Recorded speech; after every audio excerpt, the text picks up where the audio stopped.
നാൾക്ക് നാൾ ശമ്പള വർധനവിനായി, പെൻഷൻ വർധനവിനായി സമരം ചെയ്തുകൊണ്ട് നമ്മുടെ മുഴുവൻ വരുമാനവും നേടിയെടുത്തുകൊണ്ട് പോകുന്നു. നമുക്കറിയാം, ഇന്ന് സർവീസ് പെൻഷൻകാരുടെ സമരമൊഴിഞ്ഞ ഒരു ദിവസവും സെക്രട്ടേറിയറ്റിന് മുന്നിൽ ഉണ്ടാകില്ല.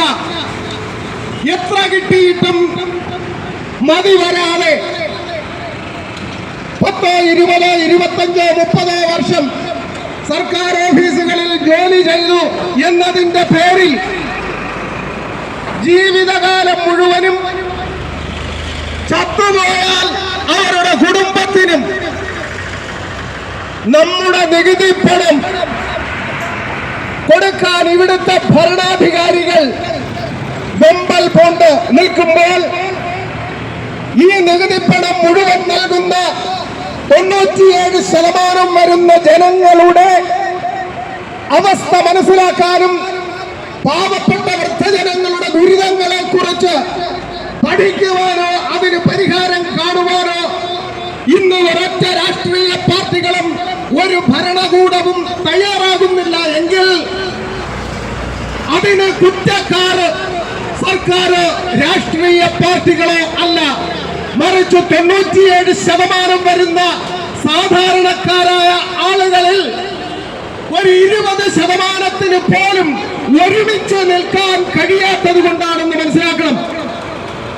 അതുകൊണ്ട് പ്രിയ സഹോദരങ്ങളെ, കരയുന്ന പിള്ളയ്ക്ക് പാലുള്ളൂ. നാം കരയണം, കരയാൻ തയ്യാറാകണം, സംഘടിക്കണം, സംഘടിച്ച് ശക്തരാകണം. എന്നാൽ ഈ പറയുന്ന നാം കൊടുക്കുന്ന നികുതി പണത്തിൽ ഒരംശമെങ്കിലും നമുക്ക് കൂടി നൽകാൻ ഈ ഭരണകൂടങ്ങൾ തയ്യാറാകും. പ്രിയ സഹോദരങ്ങളെ, ഞാനിത് പറയുമ്പോൾ നിങ്ങൾ ഒരുപക്ഷെ സംശയിച്ചേക്കാം. നിങ്ങൾ സംശയിക്കേണ്ട. നാം കൊടുക്കുന്ന നികുതി പണത്തിന്റെ അഥവാ നമ്മുടെ സംസ്ഥാനത്തിന്റെ വരുമാനത്തിൽ ഏകദേശം 82-85% വരെ തുകയും ചെലവഴിക്കപ്പെടുന്നത് ഇവിടുത്തെ കേവലം 10-12 ലക്ഷം വരുന്ന സർക്കാർ ഉദ്യോഗസ്ഥരും പെൻഷൻകാരുമായ ആളുകൾക്ക് ശമ്പളം കൊടുക്കാനും പെൻഷൻ കൊടുക്കാനും വേണ്ടി മാത്രമാണ് ഉപയോഗിക്കുന്നത്. ഇനി ഇവർക്ക് വേണ്ടി ശമ്പളം കൊടുക്കാനും ഇവിടെ എന്തെങ്കിലും വികസന പ്രവർത്തനങ്ങൾ നടത്തിയിട്ടുണ്ടെങ്കിൽ അതിനുവേണ്ടി കടമെടുത്തിട്ടുള്ളതുമായ 7 ലക്ഷം കോടി രൂപയുടെ കടം തീർക്കുന്നതിന് പോലും ഈ ശമ്പളവും പെൻഷൻ കൊടുത്തു കഴിഞ്ഞാൽ നമ്മുടെ നികുതി പണത്തിൽ ബാക്കിയില്ല. അത് മനസ്സിലാക്കണം. അതുകൊണ്ടാണ് ഞാൻ പറഞ്ഞത് 350 ലക്ഷം ജനങ്ങൾ നൽകുന്ന നികുതി പണത്തെ കേവലം 10 ലക്ഷം വരുന്ന സർക്കാർ ഉദ്യോഗസ്ഥരും പെൻഷൻകാരും തട്ടിയെടുത്തു കൊണ്ടുപോകുന്നു. സാധാരണക്കാർ നിങ്ങൾ ചോദിക്കും, ഇപ്പോൾ ക്ഷേമ പെൻഷൻ കൊടുക്കുന്നില്ലേ? ഒന്ന് മനസ്സിലാക്കണം, ഈ ക്ഷേമ പെൻഷൻ കൊടുക്കുന്നതും ഇവിടെ വികസന പ്രവർത്തനങ്ങൾ എന്തെങ്കിലും നടക്കുന്നെങ്കിൽ ആ നടത്തുന്നതും ഇവിടെ നമ്മൾ കൊടുക്കുന്ന നികുതി പണം കൊണ്ടല്ല എന്നുള്ള വസ്തുത നമ്മൾ മനസ്സിലാക്കണം.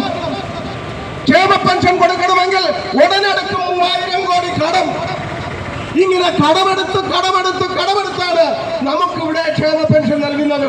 അതുപോലെ തന്നെ ഓരോ വികസന പ്രവർത്തനം നടത്തുന്നത്.